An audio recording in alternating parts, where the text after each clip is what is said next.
예, 오늘 말씀은 요한계시록 3장 1절부터 6절 말씀 읽겠습니다. 사대 교회의 사자에게 편지하라. 하나님의 일곱 영과 일곱 별을 가지신 이가 이르시되 내가 내 행위를 아노니 내가 살았다 하는 이름은 가졌으나 죽은 자로다.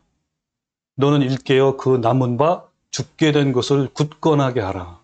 내 하나님 앞에 내 행위에 온전한 것을 찾지 못하였노니 그러므로 내가 어떻게 받았으며 어떻게 들었는지 생각하고 지켜 회개하라. 만일 일깨지 아니하면 내가 도둑같이 이르르니 어느 때에 내가 이르는지 내가 알지 못하리라.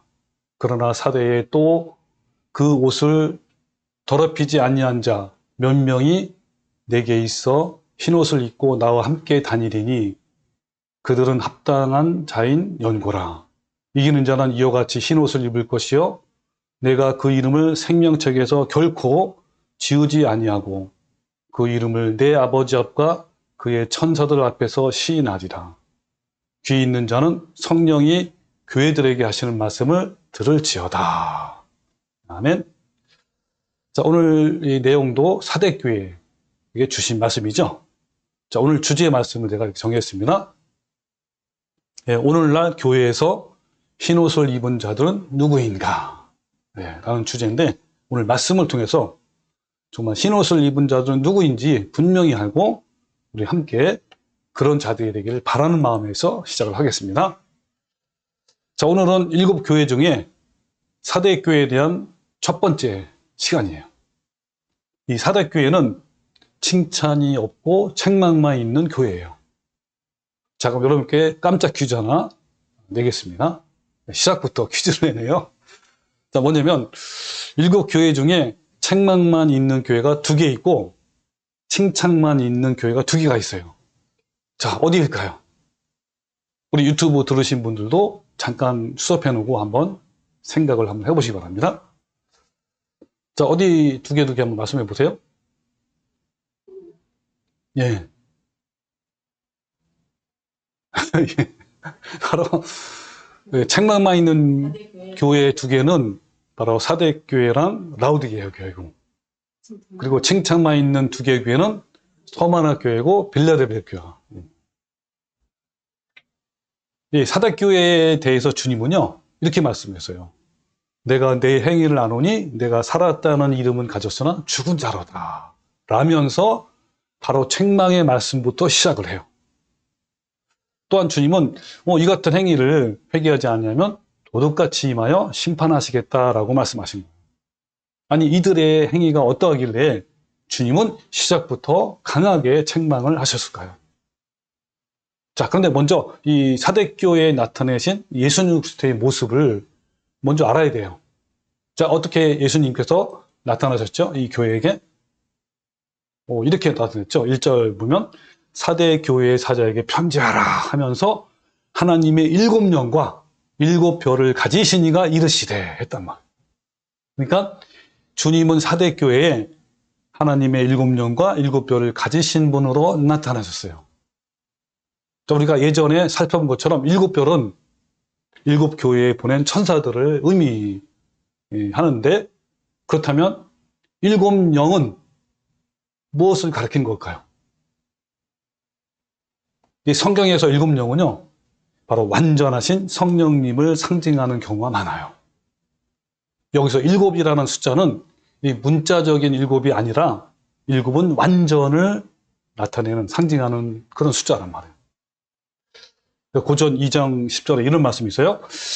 자, 오직 하나님이 성령으로 이것을 우리에게 보이셨으니 성령은 모든 것, 곧 하나님의 깊은 것까지도 통달하시느니라. 그러니까 성령님은요, 우리의 모든 마음, 사람들의 모든 걸 통달할 뿐만 아니라 어디까지? 그렇죠. 하나님의 깊은 것까지 통달하신단 말이에요. 따라서 7영은 모든 것을 보고 계신 성령님을 뜻하는 거예요.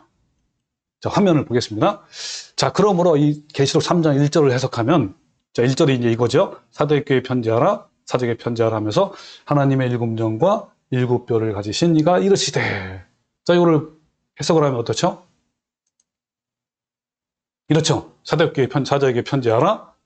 성령님과 천사들을 통해 모든 것을 다 알고 계신 예수 그리스도께서 이르시되, 이렇게 한 거예요. 좀 더 설명하면 이런 거죠. 예수님은 성령님과 천사들을 통해 사대교회의 모든 은밀한 행위까지 다 아시는 분이시고 숨은 동기와 그 마음을 살피시는 분이시다라는 거예요. 따라 주님은 은밀한 행위까지 심판하시는 분이에요. 자, 이런 주님께서 사대교회 행위에 대해서 다음과 같이 책망하신 거예요. 자, 여기 보면 1절부터 바로 그냥 책망이에요. 내가 내 행위를 안다. 그러니까 주님께서 사대교회 행위에 대해서 말씀하시는 거예요. 다 알고 있다. 어떤 하나님이라고요? 7 영과 7 별을 가지신 예수 그리스도께서 내 행위를 다 안다. 이렇게 한 거예요. 어떤 행위냐면, 내가 살았다는 이름을 가졌으나 죽은 자로다. 그래서 너는 일깨어 그 남은 바 죽게 된 것을 굳건히 하라. 내 하나님 앞에 내 행위에 온전한 것을 찾지 못하노니 내 행위가 온전하지 않다라고 하면서, 그러므로 내가 어떻게 받았으며 어떻게 들었는지 생각하고 지켜 회개하라. 만일 일깨지 아니하면 내가 도둑같이 이르니 어느 때에 내가 이르는지 내가 알지 못하리다 했단 말이에요. 그리고 이어서 어떤 사람은요 칭찬이라고 얘기해요. 저는 칭찬이 아니라 책망이에요. 책망. 그 무슨 말이냐면 여기 나오죠. 4절에 보면 그러나 사대에 그 옷을 더럽히지 아니한 자 몇 명이 내게 있다. 그러니까 이거는 책망이라는 큰 문장 속에 이 부분이 들어가 있는 거예요. 대부분 사람들이 행위가 온전치 않아. 근데 그 중에 몇 명만 있다. 라고 책망하는 거란 말이에요. 이건 사실은. 그러니까 이 전체를 칭찬이 아니라 뭘로 보는 거예요? 책망으로 보는 것이 옳단 말이에요. 자, 그러면서 내게 있어 흰 옷을 입고 한의한 자 몇 명이 있는데 그 사람들이 내게 있어 흰 옷을 입고 나와 함께 다니리니 그들은 합당한 자인 연고라 하면서 이기는 자는 이와 같이 흰 옷을 입을 것이요 내가 그 이름을 생명책에서 결코 지우지 아니하고 그 이름을 내 아버지 앞과 그의 천사 앞에서 시인하리다 했단 말이에요. 네. 하나의 책망이에요. 책망. 이 책망을 받은 사대교회의 행위를 우리가 알아야 되잖아요. 어떤 행위길래 도대체 이렇게 할까?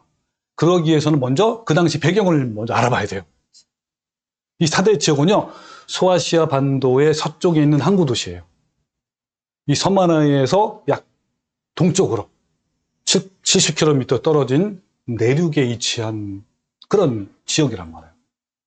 사대는 험준한 산의 고원지대에 위치해 있는데 가파른 절벽을 끼고 형성된 난공불락의 요새란 말이에요. 삼면이 가파른 절벽을 이루고 있고 뒤에는 험준한 산이기 때문에 적이 쉽게 침투할 수 없는 그런 난공불락의 천연 요새예요. 다시 말해 사대는 군사적으로 대단한 장점을 가진 지역이에요. 사대는 이 루디아 왕국이 건설되었던 주전 1200년 전부터 루디아 왕국의 수도였단 말이에요. 그러니까 사대는 이런 군사적인 전략적 장점만 가지고 있는 도시에 불과한 것이 아니에요. 또 중요한 게 있어요. 지역적 특성을 기초해서 사대는 상업과 무역을 활발하게 했는데 그 배경에는 사대를 감싸고 오르는 강이 있어. 그 강에서 사금이 엄청나게 나왔기 때문에요. 엄청난 자연적으로 생긴 금강이 있단 말이에요. 그래서 사대는 인류 최초로 금화를 만들어 사용한 도시예요. 우리나라에서도 서울 강남하면 부자 동네라고 여긴 것처럼 그 당시에 사대 사람이라고 하면 통상적으로 그 부자 동네에서 온 사람들이라고 이렇게 의미를 부여한단 말이에요. 그리고 그리스 신화 여러분 그 마이다스 왕의 황금손 들어봤죠? 이 전설의 근원지가 바로 사대에서 나온 거예요. 잠깐 설명하면 이 마이다스 왕의 황금손이 어떤 내용이냐면 아마 기억날 거예요. 그리스 신화에 따르면 매우 탐욕스러운 미다스 왕은 엄청난 재산을 가지고 있음에도 불구하고 더 많은 부를 원했어요. 그래서 그는 술의 신, 바로 디오니우스죠. 그에게 이제 손에 닿는 모든 것을 황금으로 변하게 해달라고 간청했어요. 술에 취해서 이 신이 그래가지고 이런 상태에서 이 디오니우스가 소원을 들어준 거야.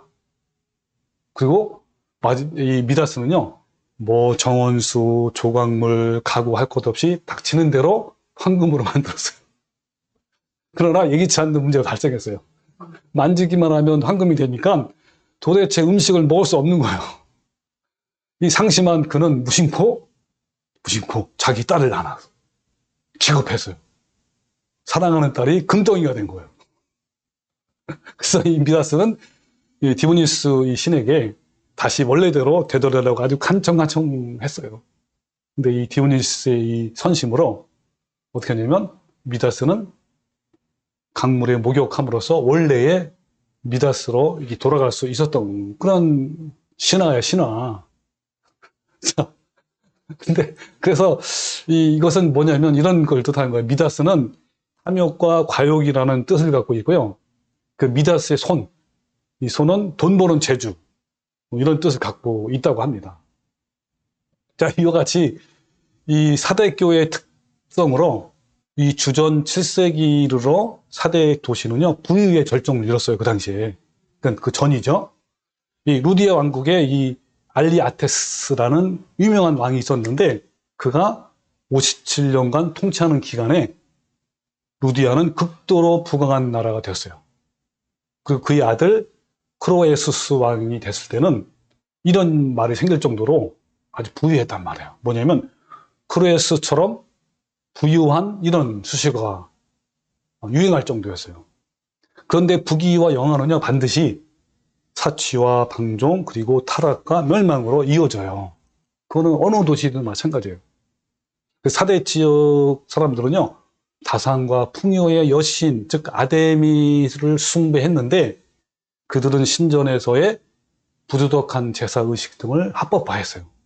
이 뭔지 알죠? 고대 옛날 도시는 이런 신전이 져서 제사할 때는 이 마약과 같은 걸 뭐 취해가지고 그런 상태에서 뭘 하죠? 예, 성관계를 한다면 집단 혼혼. 자, 이런 가운데 사대교회가 세워진 거예요. 사대교회는 누가 세웠는지 분명치 않지만 스데반의 박해 이후에 흩어진 자들에 의해서 복음이 전파된 것으로 여겨집니다. 이 풍요로운 도시에 세워진 사대교회에게 주님은 그 행위에 대해서 책망하셨어요. 이런 배경하에서 다시 한번 본문을 봅시다. 자, 내가 내 행위를, 근데 여기 원문에는요, 복수형이에요. 그러니까 내 행위들을 안다, 하나님이. 자, 네 행위는 어떠냐면 살았다는 이름은 가졌으나 죽은 자로다. 그러면서 너는 일깨어 나무마 죽게 된 것을 굳건히 하라. 내 하나님 앞에 내 행위들의 온전한 것을 찾지 못했다. 이렇게 한 거예요. 자, 이 부분이 좀 이해하기 어려우니까 제가 쉬운 성경으로 다시 봤어요. 자, 봅시다. 나는 내 행위를, 아까 말한 행위들을 알고 있다. 자, 보세요. 사람들은 내가 살았다고 하지만, 그러니까 뭡니까? 일반 모든 사람들이 또 교회에 다니는 뿐만 아니라 자기 자신도 그랬겠죠. 살았다. 굉장히 좋게 보고 깨끗하게 보고 거룩하게 보고 정말 하는 열심히 한다 그런 거 아닙니까? 사실은 겉으로. 그러나 사실은 누가 보기에 주님이 보시기에는 죽은 자다. 영으로 죽었다. 사람들은 영으로 살았다고 하지만 죽었다는 거예요. 그래서 깨어나라. 어떻게 해요? 언제? 완전히 죽기 전에 깨어나라. 완전히 죽기 전에, 즉 아직 조금이라도 남은 힘이 있을 때 내 자신을 일으켜 세워라. 이게 굉장히 중요한 말씀이에요. 오늘날 정말 사대교회 같은 교회가 얼마나 많습니까? 그런 성도들 얼마나 많아요. 그죠? 그런 사람들에게요, 진짜 완전히 죽기 전에 빨리 깨어나라는 거예요. 그러면서 내 행동이 하나님 보시기에 선하지 않다. 내가 받은 것과 들은 것을 기억하여 뉘우치고 순종하라. 회개하지 않고 내게 돌아오지 않으면 내가 도둑같이 너희를 찾아갈 것이다. 내가 생각지도 못한 때에 내게 갈 것이다 했단 말이에요. 자, 제가 질문하면요, 이 풍요로운 도시에 세워진 사대교회의 행위가 사람들이 보기에 살아있는 것 같지만 주님이 보시기에는 죽은 자 같다, 영적으로. 라고 말씀했단 말이에요. 그렇다면 어떤 행위를 말하는 것일까요? 오늘 이 부분을 같이 한번 풀어볼 거예요. 이 사대교회가 이런 부유함 속에서 신앙한다는 것은 큰 위기였어요. 핍박 가운데 신앙을 지켜나가는 것보다 어쩌면 부유함 속에서 신앙을 지키는 것이 더 어려울 수도 있어요. 근데 역사적으로 뭐 핍박이든 부유함이든 순교의 시기이든 자유의 시기이든 어떤 상황 속에서도 신앙을 지키는 것은 결코 쉬운 일이 아니에요. 그러나 모든 시대의 참 성도들은요, 그 시대에 처한 모든 상황들을 이겨낸 사람들이에요. 어떤 상황에 처하든지 그 상황에 매어 끌려다니는 것이 아니라 그 시대의 상황을 믿음으로 뛰어넘는 자들이에요. 시대적 환경의 영향 때문에 진리에서 벗어난다면 그것은 참신앙이 아니고 그냥 껍데기일 뿐이에요. 이에 대해서 사도 바울은 다음과 같은 고백을 해요. 자, 같이 화면을 보면 빌립보 4장 11절이죠. 내가 궁핍함으로 말하는 것이 아니니라 어떠한 형편에든지 나는 자족하기를 배웠다. 이 말씀이 너무 귀한 거예요. 어떤 형편에든지 만족하는 거. 와, 배웠단 말이에요. 그러면서 나는 비천에 처할 줄도 알고 풍부에 처할 줄도 알아. 모든 일 곧 배부름과 배고픔과 풍부와 궁핍에도 처할 줄 아는 일체의 비결을 배웠다 그랬습니다. 우리도 이걸 배워야 돼요. 그러면서 내게 능력 주시는 자 안에서 내가 모든 것을 할 수 있다라고 당당하게 고백을 하는 거예요. 사도 바울은요, 능력 주시는 주님으로 말미암아 배부름이든지 배고픔이든지 풍부함이든 궁핍이든 그 상황이 영향받는 것이 아니라 감사하고 스스로 만족해왔단 말이에요. 이런 바울의 고백이 우리의 고백이 되어야 하는 거예요. 우리가 사도 바울과 같은 믿음만 있으면요, 현재뿐만 아니라 미래의 삶에 대해서 염려와 두려움이 없고 오히려 화평, 그리고 고요함이죠. 그리고 기대가 있다면 소망이 있어요. 전혀 두렵지 않아, 미래가. 네, 얼마나 여러분 이것이 행복인지 아십니까? 하나님의 능력 안에서는 상대적으로 뭐 더 어렵고 더 힘든 상황이 없어요. 상황을 이겨낸 사람들은 다 하나님 안에서 자족함으로 모든 상황들을 아무것도 아닌 것을 여긴 사람들이에요. 상황이 내 안에 침투하면 죽는 것이고 그것이 침투하지 못하게 하면 사는 거예요. 그 상황이 핍박이든 풍요이든 순교이든 자유이든 내게 능력 주시는 자 안에서 있으면 막아낼 수 있어요. 그럼 바다에 살아있는 물고기의 살은요, 짜지 않아요. 바로 먹으면 맛있잖아요. 그죠? 회 떠 먹으면. 왜냐면요, 바다의 염분을 막아내기 때문에 그런 거예요. 그런데 죽은 물고기는 어때요? 염분이 침투해요. 짜요, 짜. 그런데 불행하게도 사대교회는 부유함이라는 상황을 막아내지 못했어요. 부유한 환경 속에 있는 그 사회는 보통 어떻죠? 그렇죠. 물질 만능주의, 만몬주의, 즉 물질, 돈. 이 돈이 그 사회의 최고의 가치가 돼요. 돈이 최고의 가치가 된 환경에서 살고 있는 교회 성도들은 이 만몬주의에 빠지기 쉬워요. 그러니까 하나님과 재물을 겸하여 섬기는 것가 많아진단 말이에요. 이때 만몬을 극복하지 못하면 교회는 열심히 다니지만 늘 세상의 염려와 미래에 대한 두려움이 지배하게 되어 있고, 또한 자기를 사랑하고 돈을 사랑하고 경건의 모양은 있으나 하나님보다 세상 쾌락을 더 사랑한단 말이에요. 그래서 디모데후서 3장 1절에 말세에는 고통하는 때가 온다라고 했어요. 그래서 사람들이 자기를 사랑하고 돈을 사랑하고 쾌락을 사랑하기를 하나님 사랑하는 것보다 더하고, 경건의 모양은 있으나 교회는 열심히 다녀요. 누가 보기에는 정말 열심히 다니고 거룩하고 깨끗한 것으로 보인단 말이에요. 그러나 경건의 능력, 삶 속에서의 그 하나님의 사랑이 이루지 못한단 말이에요. 능력은 부인하는 자니 이 같은 자에게서 어떻게 하라고요? 내가 돌아서라 했단 말이에요. 자, 다시 한번 본문으로 가봅시다. 자, 쉬운 성경으로 좀 해봤어요. 도대체 사대교회 행위가 뭘까? 그걸 찾는 거죠. 그죠? 자, 자, 그러면서 여기 보면 사대 교회 지도자들에게 이렇게 써서 보내라 하면서 7영과 7표를 가지신 분이 맞습니다 하면서 나는 내 행위들을 알고 있다 했잖아요. 그죠? 그 해석을 봅시다. 자, 7영과 7표를 가지신 주님은, 이 주님은 어떤 주님이세요? 모든 걸 다 은밀하게 보시고 심판하시는 분이란 말이에요. 주님은 사람의 외모를 보시는 분이 아니시고 중심을 보신단 말이에요. 주님은 사대교회의 모든 은밀한 행위까지 다 아시는 분이시고 숨은 동기와 그 마음을 살피시는 분이에요. 주님은 불꽃 같은 눈으로 보시기에 사대교회에는 두 가지 종류의 사람이 있어요. 하나는 죄악에 물들지 않고 깨끗하게 살아가는 소수의 사람들이 있고, 또 하나는 그 행동이 죽은 자들이 있단 말이에요.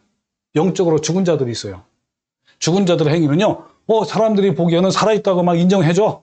그러나 주님이 보기에는요, 완전히 죽은 자예요. 영적으로 죽은 자란 말이에요. 여기 보면 주님이 보시기에 선하지 않단 말이에요. 그리고 죄악에 물들고 부정하게 살아가는 자들이고 흰옷을 입지 못한 자들이에요. 자, 그러면 도대체 사대교 행위가 어떠하길래 이럴까요? 자, 여러분, 행위를 나타내는 헬라어 단어가 두 가지가 있어요. 그 중에 하나는 포이에시스, 단수형인데 여기는 복수형이잖아요. 본문에 복수형은 포이에마, 포이에마인데 제가 이 부분에 대해서 여러 번 설명을 했기 때문에 잘 이해하리라 생각합니다. 이 포이에마는 내면과 관계없이 그냥 드러나는 행동이에요. 위장한 채 내면의 변화 없이 나오는 행위들이에요. 외식하는 걸 말해요. 즉 사람은 내면의 변화 없이 얼마든지 선한 행위, 즉 종교 행위를 할 수 있어요. 대표적인 사람이 유대인이고 특히 바리새인과 율법사들이에요. 이렇게 내적 변화 없이 외적 행위, 종교적인 행위만을 잘하면 구원을 받는다라는 것이 바로 행위 구원이라고 하는 거예요. 즉 주일 성수 열심히 하라고, 철야 기도하고, 새벽기도 열심히 나가고, 11조하고, 봉사를 열심히 하면 마치 구원을 받을 것처럼 강조하는 것이 바로 행위 구원이란 말이에요. 반면에 행함으로 사용되는 또 다른 하나 단어가 엘가입니다. 헬라 원문으로 보면 그 의미는 내면에 있는 것이 밖으로 드러내는 것을 말해요. 그러나 포이에마의 행위들은 내면과 관계없어요. 이 포이에마 행위는 내면의 변화 없이 나오는 행위로서 가식적이고 위선적으로 하는 행위를 말하는 거예요. 우리는 속과 겉이 다른 행동을 표리부동이라고 하잖아요. 예를 들면 말로는 감사해요, 사랑합니다 하면서 속으로는 그렇지 않은 걸 말하는 거예요. 위장한 채 내면의 변화 없이 나오는 행위는 좋은 일이든지 억지로 하든지 흉내를 내든 관계없이 그냥 그 행동 그 자체를 말하는 거야. 인간은 상대방의 외면을 보고 판단을 할 수밖에 없어요. 그죠? 그러나 왜냐면 내면을 잘 모르기 때문에. 그러나 하나님은 우리의 깊은 속을 다 아신단 말이에요.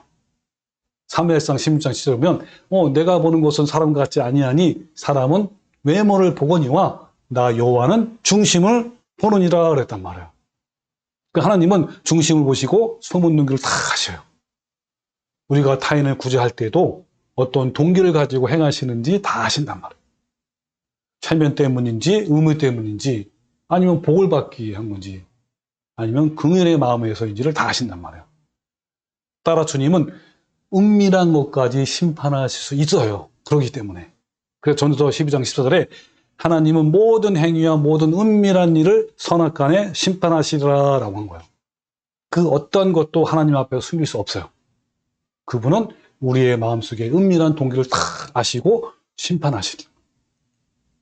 근데 많은 교인들이요, 이 엘가 없이, 즉 내면의 변화를 통한 행함, 긍휼과 통회함 이런 거 없이 포이에마, 그러니까 형식적인 구제와 금식을 함으로써 하나님의 구제와 금식 명령을 지켰다고 착각을 하는 거예요.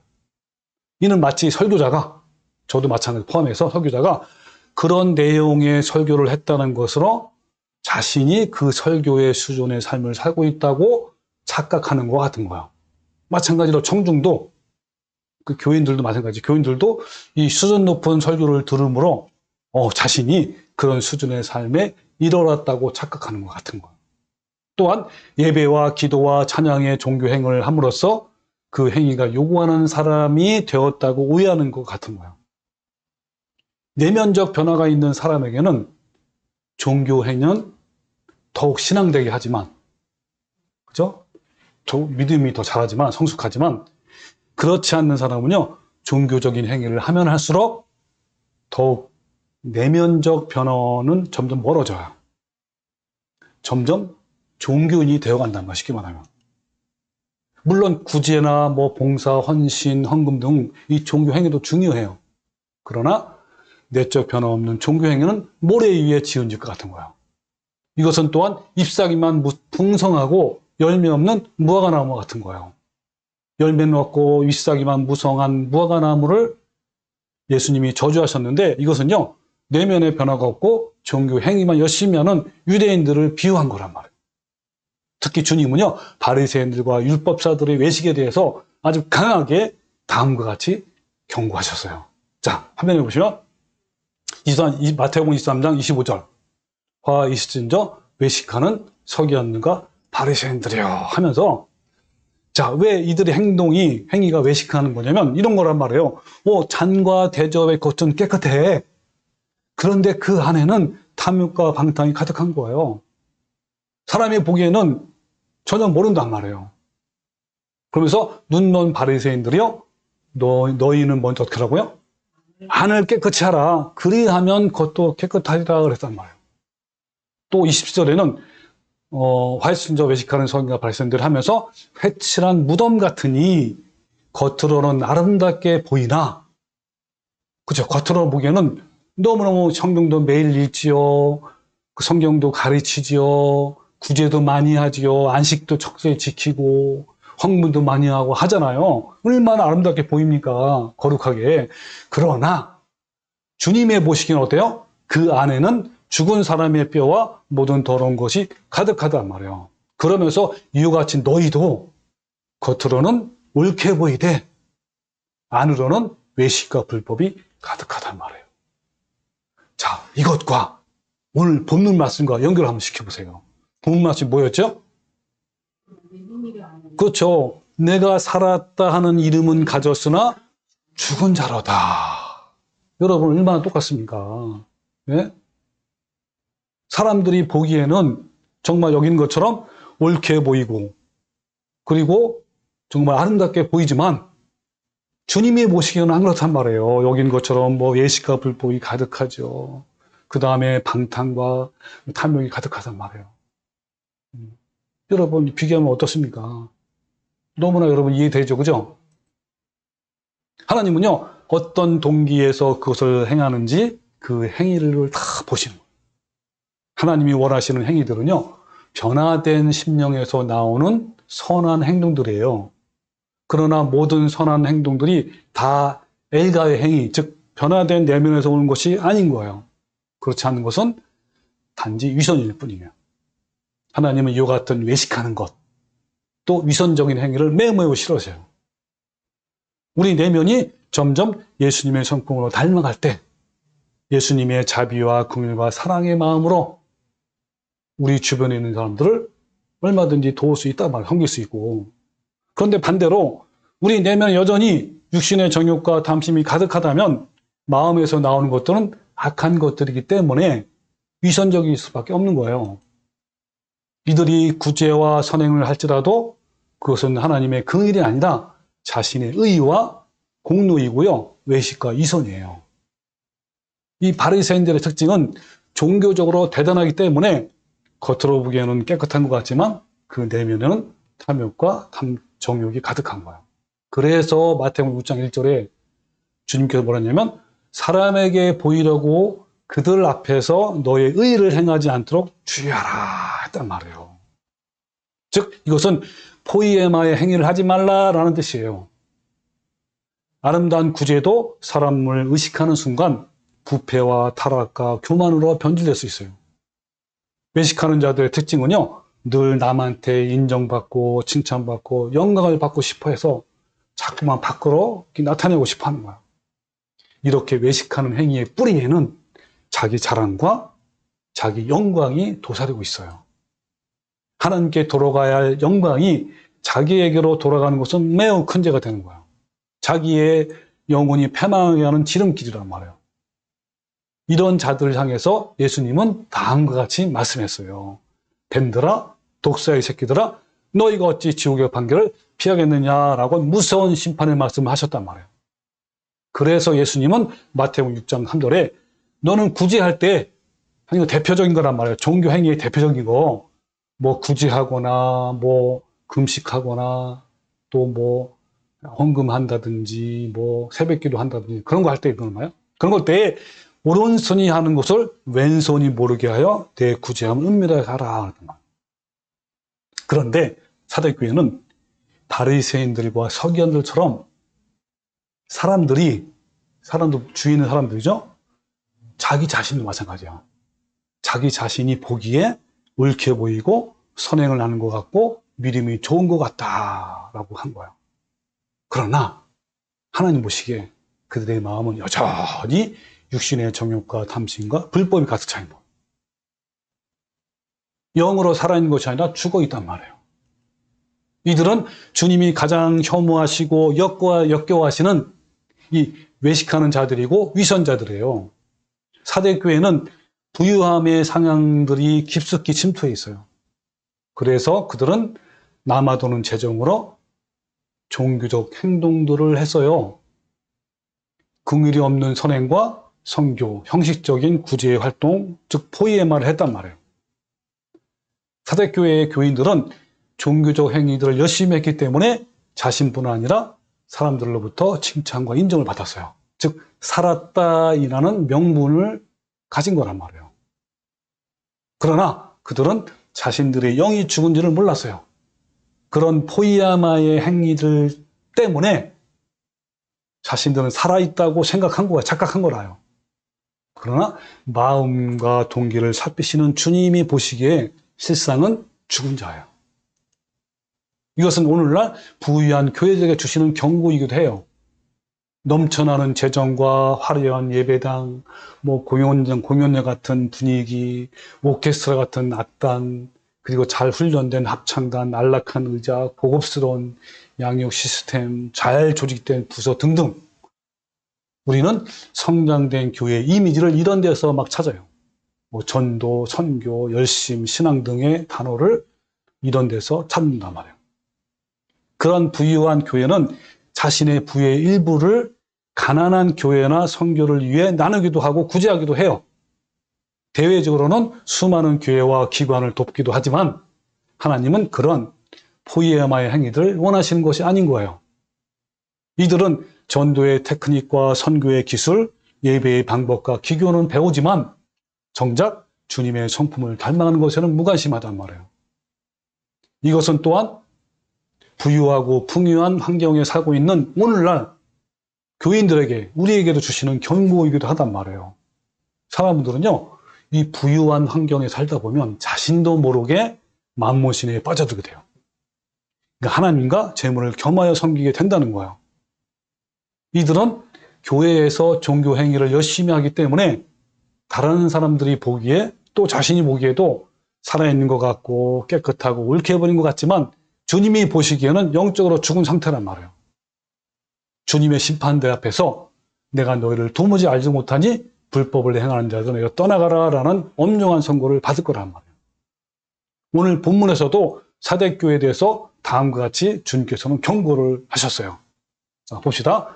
2절부터 보면 너는 일깨워 그 남은 바 주권과 두꺼니 하라 했죠. 그 밑에 있는 쉬운 성경으로 해볼게요. 깨워라. 완전히 죽기 전에 아직 조금이라도 남아있을 때에 내 자신을 일깨워 세워라. 내 행동이 내 하나님 보시기에 선하지 않다. 내가 받은 것과 들은 것을 기억하고 뉘우치고 순종하라 했죠. 근데 위에는 뭐요? 생각하고 지켜 회개하라 했단 말이에요. 자, 이렇게 하나님께서 경고하신 거예요. 사대교회는 처음부터 잘못된 것은 아니었어요. 처음에는 그들도 행위들이 살아있었어요. 즉 엘가의 행위들이었단 말이에요. 그러나 어느 순간부터 사대 지역의 부유함의 상황이 조금씩 교회 안에 침투가 되어서 서서히 죽어간 거예요.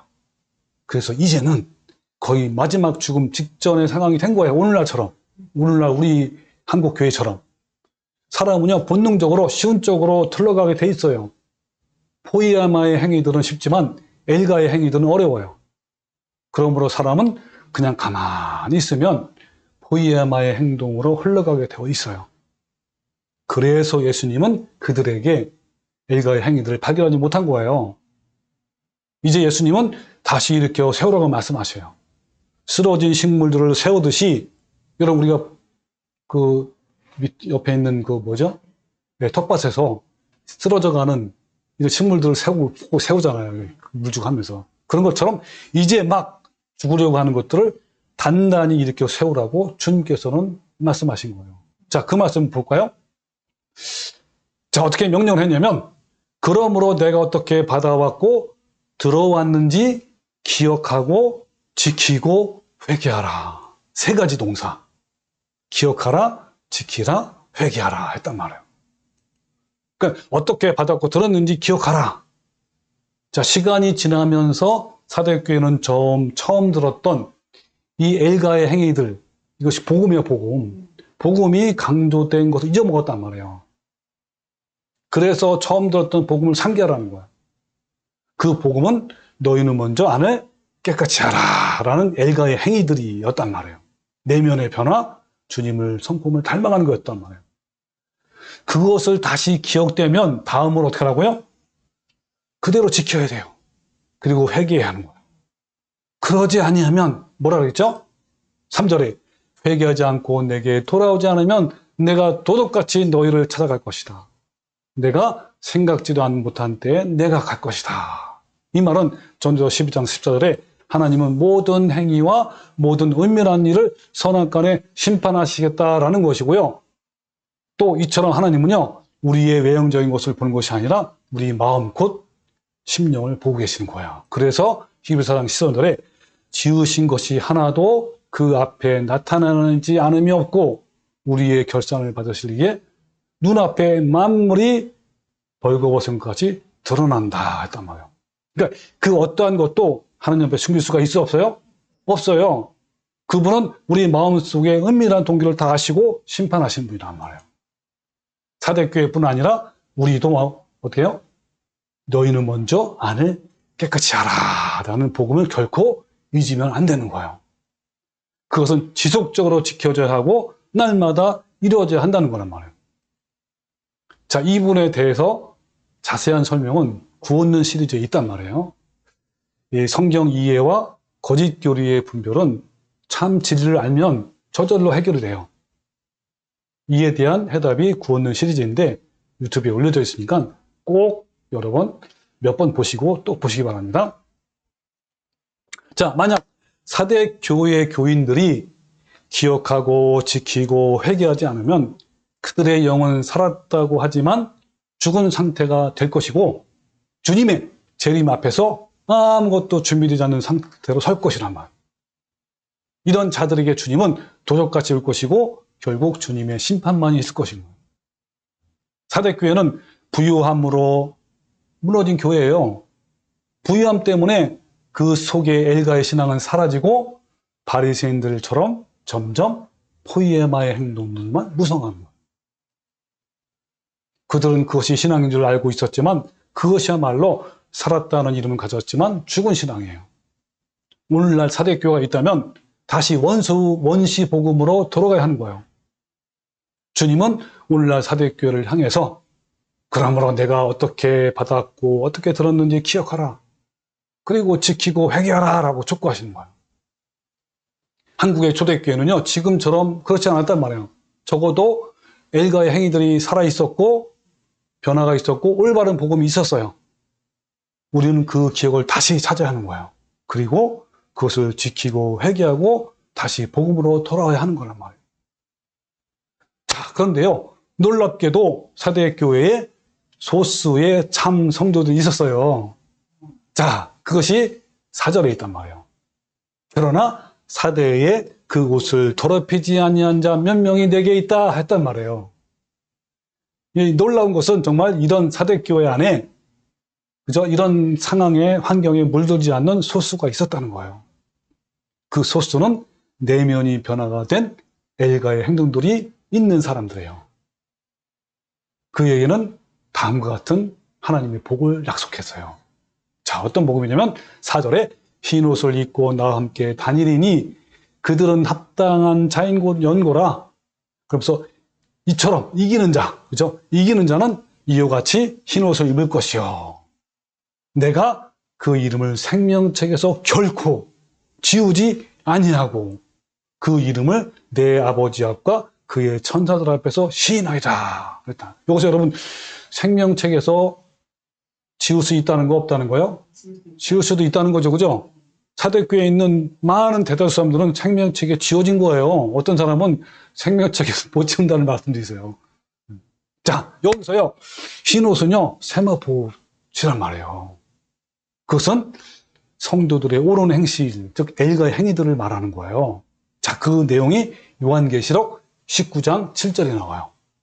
이것은 여러분 우리가 휴거된 다음에 하늘나라에 잔치가 있잖아요. 혼인잔치. 그걸 말씀하시는 거예요. 우리가 즐거워하고 크게 기뻐하며 그에게 영광을 돌리세. 어린 양의 혼인 기약에 이르렀고 그의 아내가, 그죠? 신부죠, 신부.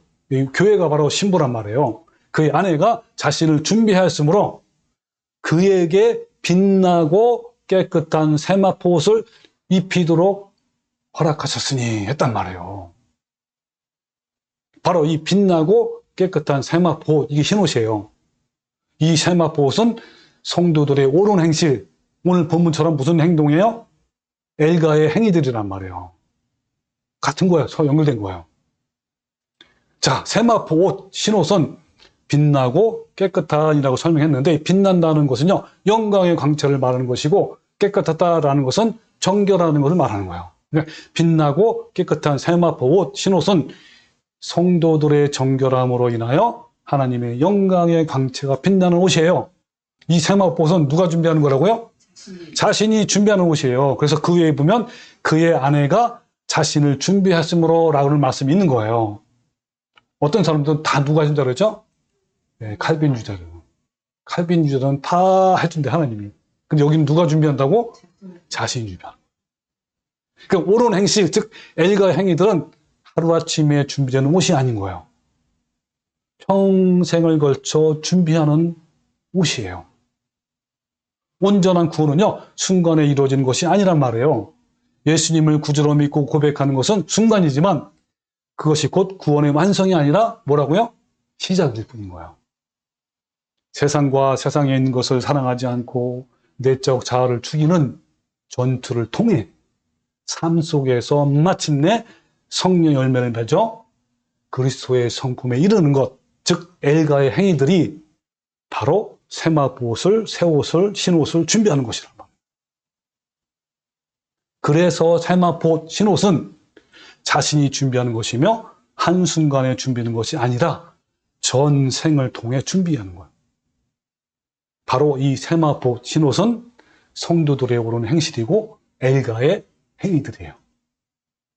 흰옷을 준비한 이들은 성령과 진리로 성화된 자들이고 하나님의 성품을 가진 자들이에요. 이들에게 주님은 그 이름을 생명책에서 결코 지우지 아니하고 그 이름을 내 아버지 앞과 그의 천사들 앞에 시인하리라 라고 말씀하신 거야.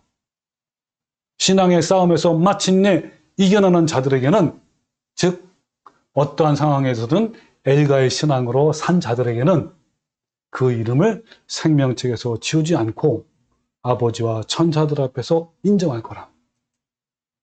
사대교회에서 흰옷을 입은 소수의 참성도들은 혼인잔치에 참여할 것이고 결국 영생을 얻을 것이라는 거예요.